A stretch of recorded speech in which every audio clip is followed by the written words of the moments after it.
স্বাগতম মই দীক্ষিত শৰ্মা মোহন ভাগৱতৰ মন্তব্যৰ সমৰ্থনত নামিল অসম চৰকাৰৰ এজন জ্যেষ্ঠ মন্ত্ৰী অসম চৰকাৰৰ মন্ত্ৰীজনে তিনিজন সন্তান জন্ম দিয়াৰ প্ৰসংগত যি মন্তব্য কৰিছিল মোহন ভাগৱতে আৰএছএছ প্ৰধানে সেই সমৰ্থনত ৰঞ্জিত দাসে নিজৰ মন্তব্য দিছে কৈছে যে মোহন ভাগৱতৰ নহয় মোহন ভাগৱতৰ সেই মন্তব্যই নহয় যেতিয়া ইয়াৰ পূৰ্বৰ কে সুদৰ্শন আৰএছএছৰ প্ৰধান আছিল তেওঁৰ যুগৰ পৰাই সেইখিনি সময়ৰ পৰাই আৰএছএছৰ মুৰব্বীয়ে দিয়া এই মন্তব্যৰ তেওঁ সমৰ্থন কৰি আহিছে আৰু মোহন ভাগৱতে শেহতীয়াকৈ যি মন্তব্য দিলে সেই মন্তব্যক অসম চৰকাৰৰ এজন জ্যেষ্ঠ মন্ত্ৰী ৰঞ্জিত দাসে ক'লে যে মোৰ সম্পূৰ্ণ 100% এই সন্দৰ্ভত মোৰ সমৰ্থন আছে এই মুহূৰ্তত আমি ৰঞ্জিত দাসে কি ক'লে আপোনালোকক জনাম কিন্তু প্ৰথমে ফুল প্লে প্ৰতিজন লোকেৰে তিনিটাকৈ সন্তান থাকিব লাগে মোহন ভাগৱতৰ সমৰ্থনত নামিল অসম চৰকাৰৰ মন্ত্ৰী অসম চৰকাৰে আৰএছএছ প্ৰধানৰ মন্তব্যৰ সমৰ্থন দি ক'লে যে মোৰ সম্পূৰ্ণ সমৰ্থন আছে মোহন ভাগৱতৰ মন্তব্যক আৰএছএছ প্ৰধান মোহন ভাগৱতে তিনিটাকৈ সন্তান জন্ম দিয়াৰ বাবে আহ্বান জনাইছিল 2.1ৰ যি প্ৰসংগ আছিল সেই সন্দৰ্ভত মন্তব্য কৰিছিল আৰএছএছ প্ৰধানজনে মোহন ভাগৱতৰ সমৰ্থনত নামিল এবাৰ অসম চৰকাৰৰ জ্যেষ্ঠ মন্ত্ৰী ৰঞ্জিত কুমাৰ দাসে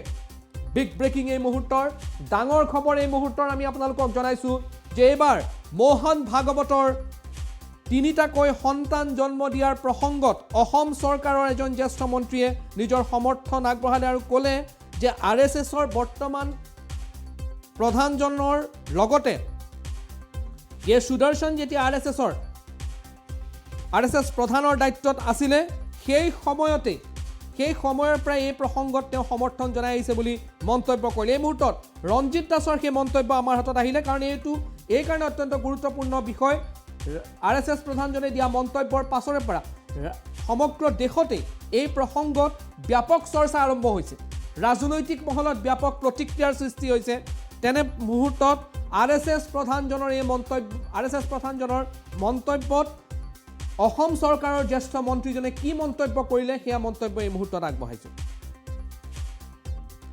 বাচ্চা হওক মইতো এইটো 100% মই সমৰ্থন কৰোঁ আৰু সমৰ্থন নহয় মই আৰএছএছৰ প্ৰধান সুদৰ্শনজী যেতিয়া দায়িত্বত আছিলে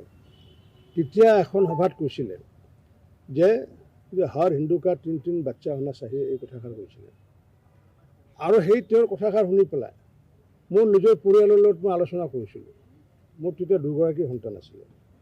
মই তেতিয়া নিজৰ পৰিবাৰৰ লগত আলোচনা কৰিছিলোঁ যে সুদৰ্শনজী এনেকুৱা কথা এটা কৈছে যে তিনিগৰাকীকৈ সন্তান হ'ব লাগিব গতিকে তোমাৰ এইটো ক্ষেত্ৰত কিবা আপত্তি আছে নেকি আৰু মোৰ পৰিবাৰে এইটো আপত্তি নাই বুলি কৈছিলে সুদৰ্শনজী যিহেতু কৈছিলে আজি মোৰ যে তিনিটা সন্তানটো মোৰ আৰএছএছৰ প্ৰধান সুদৰ্শনজী ডাঙৰীয়াৰ যিটো মাৰ্গদৰ্শন আছিলে মাৰ্গদৰ্শনৰ কাৰণে মোৰ তিনিটা সন্তান গতিকে এতিয়া মোহন ভাগৱত ডাঙৰীয়াই যি এষাৰ কথা কৈছে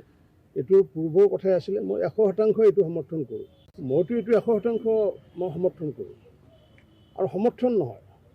মই আৰএছএছৰ প্ৰধান সুদৰ্শনজী যেতিয়া দায়িত্বত আছিলে তেতিয়া এখন সভাত কৈছিলে যে হৰ হিন্দু কা তিন বাচ্চা হোনা চাহিয়ে এই কথাষাৰ কৈছিলে আৰু সেই তেওঁৰ কথাষাৰ শুনি পেলাই মোৰ নিজৰ পৰিয়ালৰ লগত মই আলোচনা কৰিছিলোঁ মোৰ তেতিয়া দুগৰাকী সন্তান আছিলে মই তেতিয়া নিজৰ পৰিবাৰৰ লগত আলোচনা কৰিছিলোঁ যে সুদৰ্শনজী এনেকুৱা কথা এটা কৈছে যে তিনিগৰাকীকৈ সন্তান হ'ব লাগিব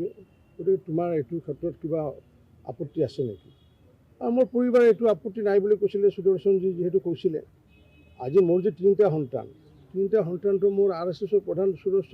সুদৰ্শনজী ডাঙৰীয়াৰ যিটো মাৰ্গদৰ্শন আছিলে মাৰ্গদৰ্শনৰ কাৰণে মোৰ তিনিটা সন্তান গতিকে এতিয়া মোহন ভাগৱত ডাঙৰীয়াই যি এষাৰ কথা কৈছে এইটো পূৰ্বৰ কথাই আছিলে মই 100%